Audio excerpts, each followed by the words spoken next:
ভালোই আছি। বিকেল থেকে ব্লগটা শুরু করলাম, একটু নিজে ফ্রেশ হয়ে নিলাম। ভীষণ গরম, বাইরের পরিবেশটা দেখো বন্ধুরা কী সুন্দর লেগেছে, সবুজে সবুজ। আর এটা যেহেতু মাঠের মধ্যে, তাই জন্য এরকম পরিবেশ আমার খুব দেখতেও ভালো লাগে। আর এই বিকেলবেলা ওকে একটু নিয়ে এলাম ছাদে।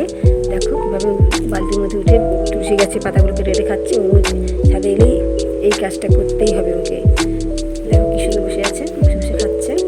তারপর যে নিয়ে চলে এলাম, নিচে এসে একটু বসলো। তারপর এই যে একটু ঘাস খেলো নিচে, রুমে এসে জলও খেয়ে নিলাম। তারপর আমার তাকে নিয়ে একটু ঘোরালাম, নিচে টেবিলে বসলাম, বিছানায় উপরে উঠে এলো, একটু আদর করলাম।